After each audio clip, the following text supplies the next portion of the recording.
I remember the first time I saw them. My beautiful kale plants, which I had grown from tiny seeds, were suddenly covered in these little white aphids. My heart just sank. All that work, all that excitement, felt like it was about to be eaten away. If you're a gardener, you know that feeling. It's a mix of frustration, disappointment, and a little bit of rage. Hi, I'm Rose, and I want to talk about one of the least glamorous but most important parts of gardening: pests. For years, I struggled, trying every random tip I could find. But over time, I developed a simple 3-level defense system that has completely changed how I approach pest control. It's an organic, sustainable method that works with nature, not against it. Today, I'm going to share that system with you. This isn't about waging an all-out war on your garden. It's about creating balance and knowing exactly what to do when trouble arrives. Level 1. The foundation. Your strongest defense. The absolute best way to deal with pests is to create a garden they don't want to be in the first place. This is my foundational level, and 90% of my success comes from right here. First, it all starts with healthy soil. I say this all the time, but it's the truth. Plants growing in rich, organic, living soil are strong plants. And strong plants are like people with a strong immune system. They can naturally fight off pests and diseases much more effectively. Weak, stressed plants are an open invitation for an aphid party. Second is smart watering. I only water my plants at the base, right at the soil level, and I do it in the morning. Why? Wet leaves sitting overnight are a breeding ground for fungal diseases, and constantly soggy soil is a paradise for slugs, snails, and fungus gnats. Proper watering makes your garden far less hospitable to these common problems. And my favorite part of a strong defense is I invite in the good guys. I actively plant flowers like sweet alyssum, dill, and cosmos throughout my vegetable beds. These aren't just for looks. They are magnets for beneficial insects like ladybugs, lacewings, and hoverflies. These are your personal, unpaid security team. They will hunt down and eat aphids, mites, and other pests for you. Level 2. The first response, manual and mechanical control. Okay, so you've built a strong foundation, but you still see a few pests. Don't panic.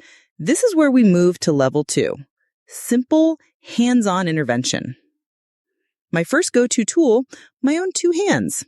I know it's not glamorous, but for bigger pests like tomato hornworms or cabbage worms, the most effective and immediate solution is to simply pick them off and drop them in a bucket of soapy water. For smaller pests like aphid that cluster on new growth, my weapon of choice is a sharp spray of water from a hose nozzle. A good blast is often all it takes to physically knock them off the plant. They have a hard time finding their way back, and you can solve a minor infestation in seconds without using any products at all. And for certain crops that are absolute pest magnets, I'm looking at you, broccoli and cabbage. I use physical barriers. A simple, lightweight fabric called a row cover, draped over some hoops, creates a screen that physically stops the cabbage moth from ever laying its eggs on your plants. No eggs means no cabbage worms.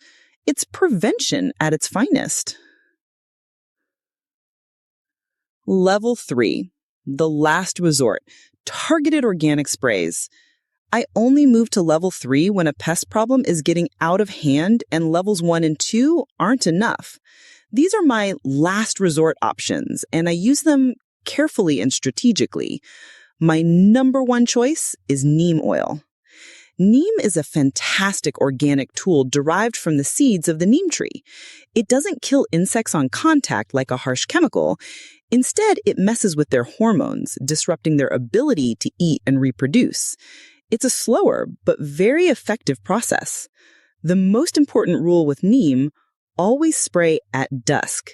This is because it can burn plant leaves in direct sun, and more importantly, it ensures that the beneficial pollinators, like bees, are back in their hives and safe. My other option is insecticidal soap. This is literally a specially formulated soap that's safe for plants, but deadly for soft-bodied insects like aphids, mites, and whiteflies. It works by breaking down their outer shell. A key tip from my own experience: always test any spray on a small single leaf a day before you spray the whole plant, just to make sure that specific plant isn't sensitive to it. The most important secret of all. After all these years, the biggest secret I've learned about pests is a mindset shift. The goal is not a perfectly sterile, bug-free garden. That's not natural. The goal is a balanced ecosystem. Seeing a few chewed leaves is not a sign of failure. It's a sign of life. It means you have an active environment. By using this 3-level system, you're not trying to eliminate every bug. You're just making sure no single pest gets the upper hand. You are the gentle manager of your garden's ecosystem.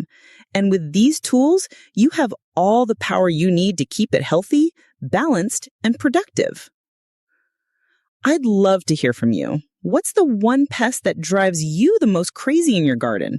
Share it in the comments below. We can all learn from each other's experiences.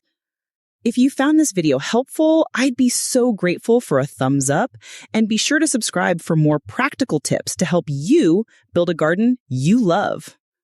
Happy gardening!